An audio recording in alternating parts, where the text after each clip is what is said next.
I never imagined a random Tuesday evening would flip my entire world upside down. I was crashed out on the sofa, the low drone of the fridge filling the quiet, aimlessly swiping through my phone when a notification lit up Sarah's screen.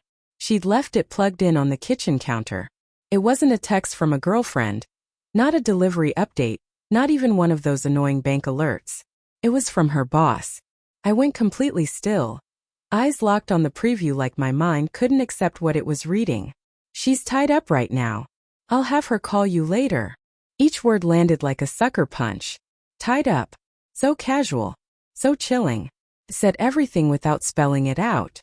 My chest squeezed tight, that sick twist in my gut I'd been ignoring for months suddenly roaring to life. This wasn't suspicion anymore. This was proof, glaring right back at me. I didn't answer right away. My thumbs hovered over the keyboard, barely trembling. All those years together flashed through my head. The countless nights I waited up for her to get home from the office, the quiet sacrifices I never complained about, the way we used to laugh until we couldn't breathe, those little private jokes, the way she once looked at me like I hung the moon. And now this. Finally, I typed the only thing that felt real.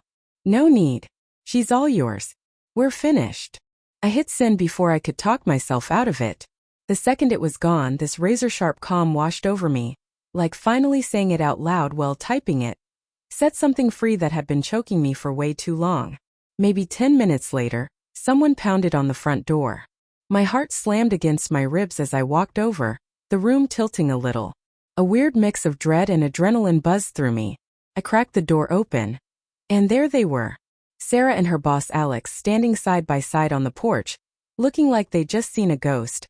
Eyes huge, breathing shaky, caught somewhere between panic and shame. "Jake," Sarah started, voice cracking. "We never meant for you to." I raised my hand. "Save it." My voice came out steady, scary steady, when inside I felt like a volcano about to blow. "I saw the message. I know exactly what I need to know." Alex opened his mouth, probably ready with some excuse or half-assed apology, but I wasn't here for the script. Every fiber in me wanted to slam the door, scream, lose it. But seeing them both standing there shaking, something clicked. This wasn't some movie climax. This was my life. Messy, brutal, and permanent if I let it spin out.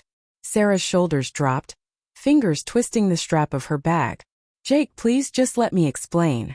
"No, Sarah." I cut in, surprised at how solid I sounded. "You don't get to explain. You already made your choice." Alex tried again, stumbling over his words. "Jake, I never." "Save it," I said again, locking eyes with him just long enough for him to get the message. Words were worthless now. Only actions counted. Dead silence swallowed the porch, thick, electric, suffocating.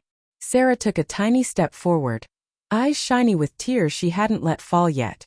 I didn't budge. In that moment it hit me. For months, maybe years, I brushed off the signs. The late nights, the shift in her tone, the way work stress became her favorite excuse. I'd clung to hope like an idiot, praying she'd come back to who we used to be. But hope has an expiration date and mine just ran out. She started to speak again, probably ready to beg or cry or throw out whatever desperate line she thought might work. But I wasn't that guy anymore. Not tonight. I took a slow breath, letting it steady the chaos in my head. "Sarah, Alex, whatever happens next is on you too. I'm done trying to glue together something that's already shattered. And honestly, it's not my mess to clean up anymore." Her lips shook. Her eyes went wide with something new, fear. Not for me. For themselves. The second they realized the fallout was real. I stepped to the side, making it clear the doorway was open if they really wanted in. But I wasn't welcoming them, wasn't negotiating, wasn't giving them the stage to justify what they did. That part of my life was closed whether they liked it or not.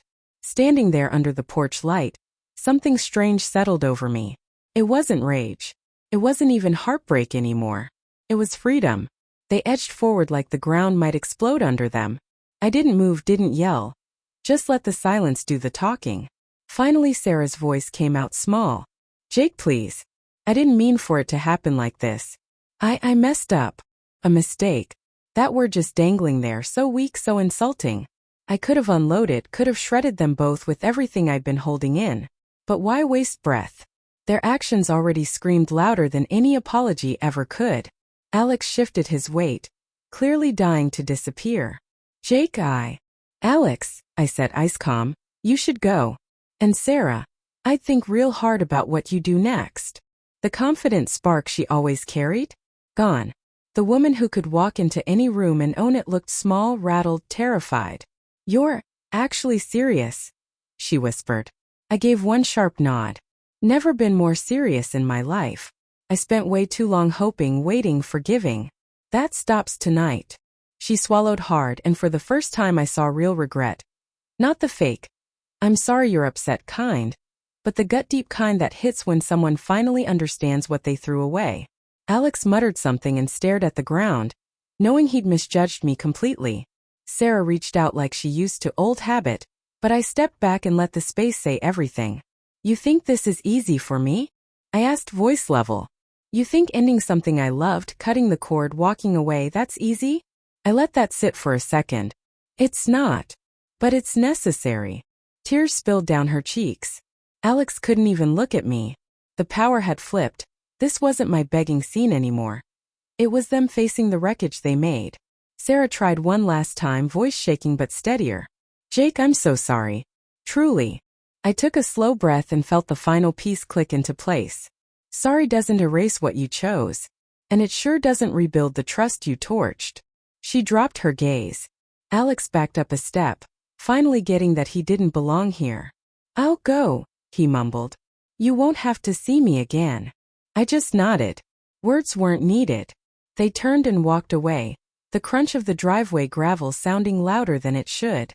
When the door shut behind them, the silence that filled the house wasn't heavy or tense anymore. It was mine. Clean. Clear. Free. I dropped onto the couch, exhausted but strangely light. The hurt was still there, simmering under the surface, but it didn't own me anymore. I'd taken the wheel back. For the first time in forever, I felt peace. Not the giddy lovey-dovey kind that vanished years ago, but the deep, steady kind that shows up when you finally stop fighting a war you were never gonna win. When you accept the truth, no matter how bad it stings. I grabbed my phone, found Alex's message, and deleted it. No rage, no revenge plot, just closure. Deep down, I knew this wasn't the end of my story. It was the first page of a new one. The night had been brutal, full of shock and betrayal, but morning always comes. And when it does, I'll walk straight into it, lighter, stronger, and completely unafraid.